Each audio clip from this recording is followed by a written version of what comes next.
what are we doing with this agency? It's just a really curious question. What are we doing with this agency if they cannot handle this type of content?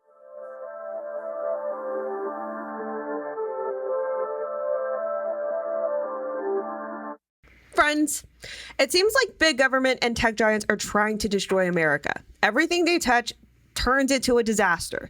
Pretty soon, the whole system will fall apart, and the first thing to fail will be the food supply chain. So, do you have enough emergency food to get through a serious long-term crisis where you can't get the food at the grocery store?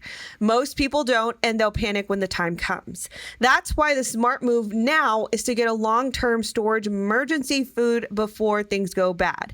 I highly recommend My Patriot Supply. They've served millions of American families and have over 41,000 4- and 5-star reviews.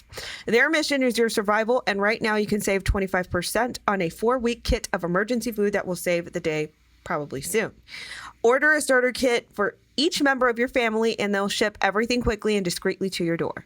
Go to preparewithnatly.com so you can claim your 4-week emergency food kit and save 25% in the process. That's preparewithnatly.com.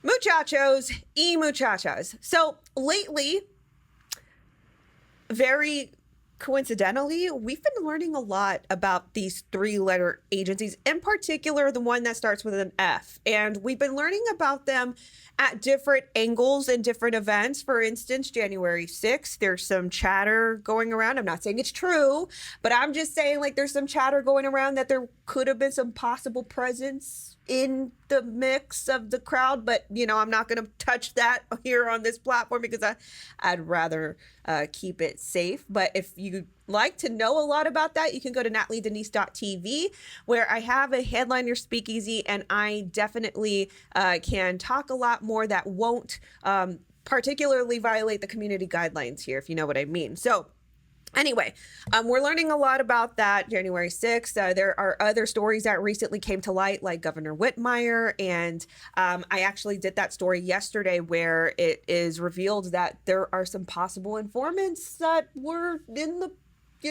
mix too. So it's just happening at different angles. Now, the biggest criticism I have to all of this, paired up with the recent state-sponsored censorship, it seems like, and that's not made up. It just, Jen Psaki said something along the lines of, hey, we do reach out to these big tech companies, and when we don't like something, that we suggest that they flag it, and, you get banned, and you should get banned everywhere. So not far-fetched. That's what she said straight out of her mouth. Well, I paraphrased, but, that's something that she said out of her mouth, that, we pretty much, that's our priority, to censor, these beliefs and ideologies.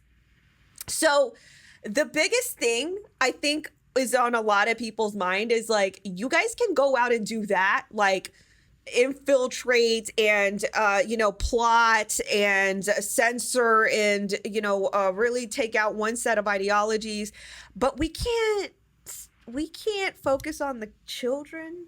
That's a problem. You can't. So you're willing to take down every single post that does not agree with a particular narrative, but we can't take down child sexual exploitation material. I'm just saying this is a problem. And it's starting to show. And even more so, I found this super interesting that Rolling Stone was reporting on this. Rolling Stone, of all people, and Rolling Stone's pretty liberal. They have their leftist ideologies a lot of times with their articles, but they're actually going in on the FBI, and I can agree with it. Now, there's some things that is mentioned, not necessarily by Rolling Stone, but a particular person they interviewed. I'll get there. But let's go through it. I mean, I'm actually pretty hopeful that if Rolling Stone is actually showcasing some sort of light on this, maybe there's some progress. So it reads, they don't give a shit. Former agent says FBI ignores child sex abuse cases. It reads, last week, the Justice Department's Inspector General released a scathing report detailing just how badly the FBI botched the major child abuse case involving Larry Nassar, former doctor for the USA Gymnastics national team and Michigan State University, accused of abusing dozens of young patients in his care across several states. The report says that the FBI Indianapolis field office did not respond to the claims against Nassar with the utmost seriousness and urgency that the allegations deserved and required, made numerous and fundamental errors when they did respond to them, and they failed to notify state or local authorities of the allegations or take other steps to mitigate the ongoing threat posed by Nassar. Among other failings, the report states that the office did not document their initial meeting with the USA Gymnastics, which approached the Bureau in July of 2015 to report multiple gymnasts' allegations of sexual assault by Nassar. They did not properly document a thumb drive provided by the athletic organization that contained videos and a PowerPoint presentation by Nassar in which he described his treatment practices and used the word hoo-ha to describe female anatomy. According to the report, the office interviewed only one of the three athletes USA Gymnastics made available to them and failed to document the interview. The office debated whether the evidence warranted a federal case, but failed to alert local enforcement or to transfer the case to another jurisdiction despite saying they had. So this is a very elaborate example, and this is more of I would consider this more of a high profile sort of example because these are gymnasts. These are Olympians. Is that Olympic gymnasts? I don't know what they're Olympic athletes. Yeah, there we go. And so it kind of breaks down just in examples how much they fail these child abuse cases. I mean, for example, let's just take a little piece of this. They didn't document, particular pieces of content that could have contained some allegation. Oh, I'm sorry, not allegations, but it could allude to child sexual abuse or child sexual exploitation material. He obviously had a code word for how he described female anatomy. They didn't look into that word, identify it, and replicate it throughout the entire content, it sounds like. They only interviewed one gymnast out of the three victims they could have been through. I mean, they just failed on so many levels. And that's just one case that's high profile. Imagine all the plethora of cases that the FBI has not worked in its entirety when it comes to child sexual abuse or child abuse. Continued.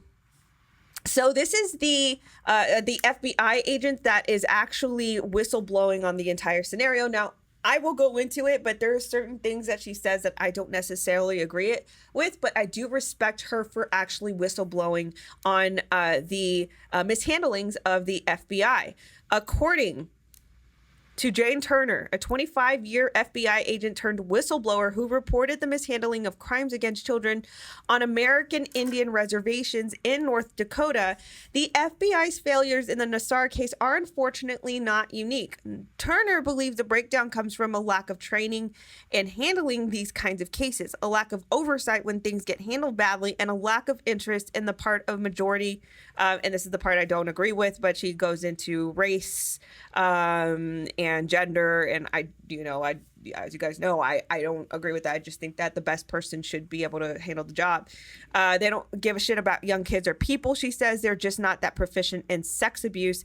They can do pornography, that kind of thing, but for really getting into it, it's not high on their list of give a shits. That's actually funny. I'm actually going to probably use that. It's not on your high list of give a shits, is it? Okay, getting back serious about this. So, continued. Nassar, who is the doctor who is accused of, sexual abuse on the Olympic team, is now serving what amounts to life in prison for Michigan State sexual abuse charges and federal child pornography indictment. Because of the Indianapolis field office's delays, however, the Inspector General's report said that Nassar was able to abuse an estimated 70 or more young women I'm sorry, and some of these, I'm not too well versed in this particular case, but it seems to be that they're very young and they could have even been minors. So 70 or more young athletes between July 2015 and August 2016, when Michigan State University Police Department received a separate complaint about Nassar and found child pornography at his home, for which he eventually drew the federal charge. To Turner, it's a typical of the way the Bureau operates. She joined the Bureau in 1978. And she believes in large part, again, it goes into race and gender. Again, I'm not going to read that part because I do not particularly agree. However, I do respect, again, I just have to say, I do respect this former agent of whistleblowing. And, you know, at least she is giving some insight that there is a lot of mishandling, a lot of lack of care inside the Bureau. And I think my biggest criticism, or the biggest point I want to make is, where does this direction come from? Because, you know, obviously the FBI does have their priorities. They're prioritizing these teenagers, soccer moms, and war veterans that were on the lawn of January 6th in DC, but they aren't necessarily they don't have the same energy for child sexual abuse or child abuse. And that is a big indicator that this Bureau, the agency has no priority. It has no right priority. So who is the top down, and where is this direction coming from? So she goes into how many of the agents don't really know how to professionally handle this type of thing. And then it goes into a little bit more about Nassar as another exemplifier. She says that the subject matter is uncomfortable and foreign to many agents. On the Nassar thumb drive, for example, according to the Inspector General's report, the disgraced doctor explained pelvic floor manipulations, attempting to justify his crimes by disguising them as legitimate physical therapy practice. Turner says the first thing she would have done is call a medical professional to find out what Nassar was talking about in the presentation. She thinks that agents who review the thumb drive may not be bothered to figure out what they didn't know. They didn't want anything to do with pelvic floor, she says. Hell no, these are big, manly men. So that is a big criticism, you know, the analysis portion. You know, when there's something that I don't quite understand and I'm making a piece of content on it, I be sure to present that with you guys. If I don't know something, I'm learning with you guys. And, you know, maybe there's someone out there that doesn't know. So, I mean, for the FBI, who are supposed to be an investigative agency, you would think that if there's a particular piece or component of a scene, a story, something, an investigation that they don't understand, that they would look it up, that they would research that and put that in their analysis or their investigation. So they didn't record the initial meeting on a standard FBI complaint. Form shows that how little the agents in the Indianapolis field office cared about the case from the beginning. She thinks that they made a calculated call on the quickest way to make it go away. They're looking for a white doctor who is a big gun, and they're looking at these little girls. She says, who would you believe? Who would you like to go to court right now? Who do you want to get into a long investigation with? So famous athletes, Olympic gold medalist Simone Biles, Aly Raisman, did I say that right? Yeah, accusing Nassar of abuse. The case, the Inspector General's report on it, gained national attention. While the Senate Judiciary Committee plans a hearing on the report's findings, Turner says that among more marginalized communities like Indigenous people living on reservations, these botched investigations have gone overlooked. Now, this is another example of how these things get botched and they don't get moved forward in the proper channels or the proper procedures. She gives a story. In 1999, on an American Indian reservation, the FBI was working to an attributed toddler's severe rectal injuries to a car accident, trusting the child's father's explanation and sending him home with his parents from the hospital. When Turner intervened and reinvestigated the case, the father submitted to a polygraph test and eventually confessed to the rape. In another case on a reservation that year, agents did not take a pedophile's work computer into evidence because he told them that he didn't look at child porn at work. They also failed to follow up on his wife's concern about young boys from the reservation spending time with him in a hot tub. Wow. Turner says she reported these failures up her chain of command, but got nowhere. I said, we cannot allow this to happen, she says, recalling one conversation with the higher up. I was just doing my job as far as I saw. His response was, if you have your own kid to worry about. In 2003, she retired, and Turner partnered with the private National Whistleblower Center to release a letter to the Attorney General, John Ashcroft, detailing these claims and calling the DOJ to have an outside entity investigate the FBI's failure to protect children on American Indian reservations. She says she got no response. So it goes into, she basically wraps up and says, yeah, like this, for example, the whole exemplifying case the whole exemplifying case in this whole article references to Nassar, who is this, Olympic doctor. And she basically says, like, look, something as high level as this particular case, it's a blip to the FBI. They just do not care. And guys, it shows. It shows. How many times have we seen the FBI looking for, just really petty things? For example, the biggest example in recent light is, the event in DC early in January. And, you just see them really putting their energy in finding all of these lawn sprawling patriots who didn't even necessarily go into the Capitol grounds, and yet still, or I'm sorry, in the internal, and yet they'll go and persecute and seek and destroy them. So, that's a big time problem that, you have this 3-letter agency. And what is it for? If child sexual abuse is not properly handled and it's not properly investigated, what are we doing with this agency? It's just a really curious question. What are we doing with this agency if they cannot handle this type of content or this type of investigation? And this is really prevalent nowadays, I'm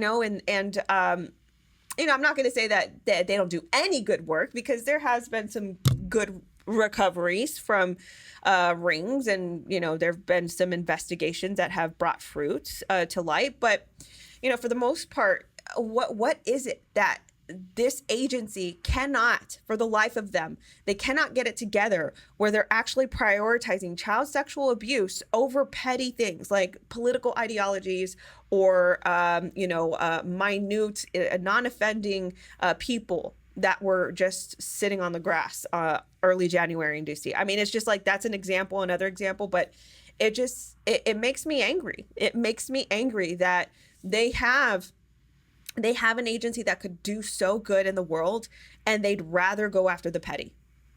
It's infuriating. So that's just an example. And look, I'm impressed. I'm impressed with Rolling Stone. Again, Rolling Stone is not the most fair or neutral leaning publication. They're usually pretty leftist, but I will take it. I will take this report. I think that this is a great report, and I would give them kudos for actually allowing a voice like Turner, who is the former FBI agent, to give her insight and her voice, and just really blow the whistle on the lack of integrity within this 3-letter agency. And it does help with the conversation for us to really consider this. So guys, let me know, what do you think about all this? Don't you think, like, if they can prioritize going after political ideologies, why can't they prioritize taking down child sexual exploitation accounts or, rings and stuff like that? You'd think it would see that a lot more.